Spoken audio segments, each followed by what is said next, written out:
What's up, JEFusion fans? This is Philip and welcome back to another video. So today I would like to talk about a couple of theories surrounding Kamen Rider Revice. So I have been seeing these theories actually go around the interwebs lately, and I decided to talk about them in this video. And most of them come from a couple of frames in the opening sequence of Kamen Rider Revice, which could possibly foreshadow things that could happen in future episodes. So, uh, this video is basically going to be theories about Kamen Rider Revice, of course. So, nothing is true unless stated by Toei or, when it just appears in the episodes, in future episodes, to be precise. So, again, uh, these are not going to be true yet, so we can only assume what could happen. So, if you have your own theories and speculations, please do share them in the comments down below. And before we begin, I would like to remind everyone that these videos are not intended for viewers under the age of 13, so please be advised. And maybe some spoiler alerts, at least for episode 1, but nothing that important, I guess. So, anyways, let's begin. Now, the first theory that I would like to talk about is Ikki turning evil. Now, this is kind of an interesting thought, and it could be possible, considering that he has a demon inside of him, and that demon is, of course, Vice. Now, there are a couple of frames that kind of, are the source of this. Uh, so the first one is there is a scene where Ikki and Vice are standing like this, right? So Ikki on top stands in the human world, and Vice, who's standing opposite below, upside down, is supposedly standing in hell, or at least some kind of version of hell that exists in the world of Kamen Rider Revice. So whether it is hell or something else, we don't know yet, but it appears to be hellish. So let's assume that it's hell for now. And then the next frame of that scene shows the roles reversed, with Vice now standing in the human world and Ikki in hell. So the next frame that catches a lot of people's attention is that there is a guy with a red background, red lighting and everything, wearing a suit, doing something like this, and letting out an ominous yet maybe also sinister grin. But this man, albeit blurred, looks very much like Ikki, so we could assume that this guy is, in fact, Ikki. We could be wrong, but you know, the looks are very much uncanny. So, we could see Ikki possibly turning evil. However, how this could play out is that Vice would probably be able to find a way to become the dominant personality and, taking over Ikki's body so he can do what he wants. Now, remember, Vice is incorporeal, meaning that he has no physical form unless he transforms into Kamen Rider Vice, in which case that's the time when he becomes physical in our world, at least. So Vice would probably find some way to control Ikki or become the dominant personality, use Ikki's body, and then wreak havoc. And actually, there's also another frame in the opening sequence, particularly the final parts, where Ikki is shown standing in ruins, screaming, in agony. Not really pain, agony, but like uh, probably screaming in anger, in despair, or whatever. And then we actually even see their family photo broken, you know.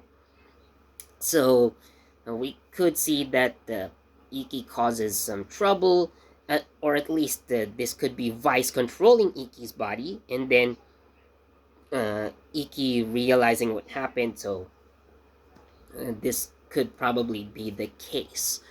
Now, the next theory that I would like to mention here is actually about George Kirisaki. Now, he also has a scene in the opening sequence where he's in his laboratory, and then he's shown looking at three gigantic test tubes, each with a humanoid figure inside. Now, if you look at these figures, now they're just shadowed silhouettes, but the glaring characteristic of these humanoid figures is that they have big, round, red glowing eyes,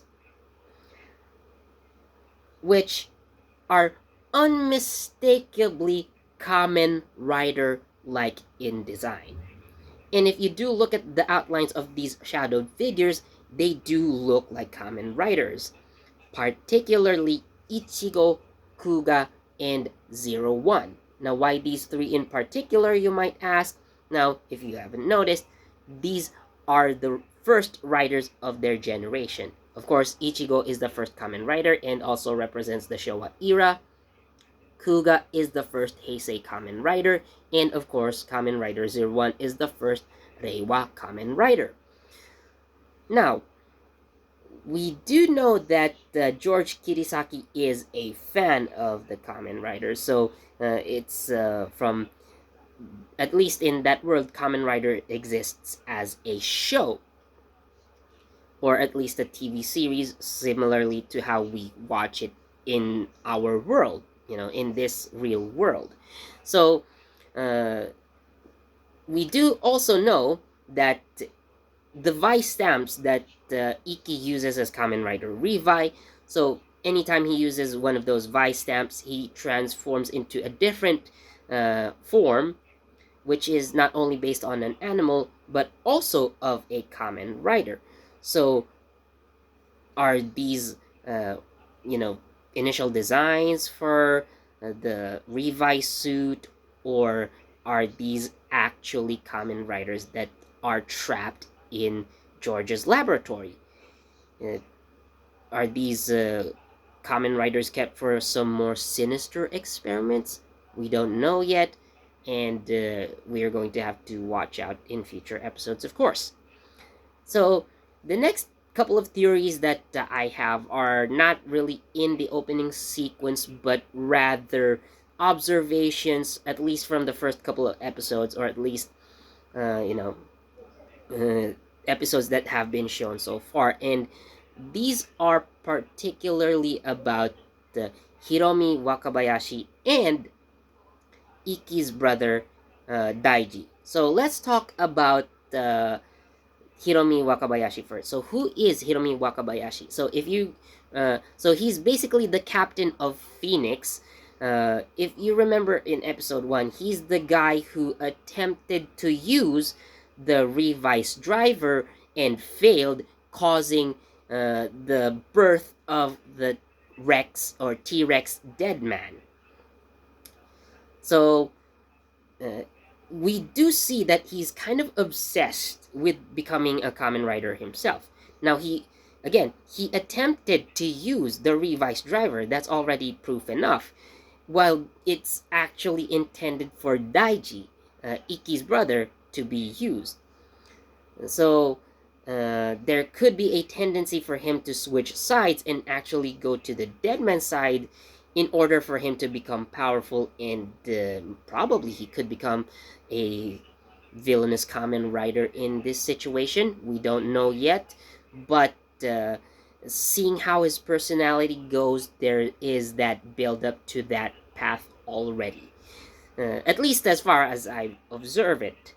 So let's look at Daiji Igarashi, Ikki's younger brother. Now, in the recent episode, I think it was it's already like episode 3. So we do see George creating, or at least it's already finished by that time. So George has already developed a secondary driver, and Daiji is actually planning to use it. And what's funny is that he's actually rejected by, or he's kind of insulted, or I'm not sure if it's an insult, but George practically laughs at him. Now, remember, as I've said earlier, Daiji was actually the intended user of the Revice driver, but after seeing what happened to his superior, Hiromi Wakabayashi, so Daiji, had doubts, and he got scared, so he was unable to use the Revice driver. So when he saw the second driver that was developed by George laughed him off and said, you got so chickened out. You chickened out when and you couldn't use the Revice driver, and now you want to use this? No way. So that's basically what George said. I know it's not the exact lines, but you get the idea. So this caused some tension in Daiji, and actually he starts to act a bit more aggressively towards his brother, and there's kind of this animosity already, like he in his loss of confidence, in his insecurities, so they're starting to surface. Now, I still do believe that, well, I think it's already been mentioned in the press conference. Yeah, so I think it's already been mentioned that Daiji is going to be the secondary rider, but I do see that there's going to be some moments. There are going to be some moments that he's going to face off against his brother Ikki. Well, of course, until they just make up, probably. But yeah, we so there's we are starting to see the tension between the brothers Igarashi, and of course building up to Daiji becoming a Kamen Rider of his own, and probably some conflicts with Ikki. And then, of course, a major threat comes along, and they're gonna have to work together and gradually patch things up again as brothers. So that's the kind of development that I see for Daiji and Ikki going forward. So anyways, that's all for this video. Again, if you have your own ideas, if you have your own theories, please leave them down in the comments below. So anyways, thank you so much for watching, and if you did enjoy this video, please do leave a like, comment, share, subscribe, and don't forget that notification bell so you get the latest from JEFusion. This has been Philip, and I'll see you in the next video. Bye!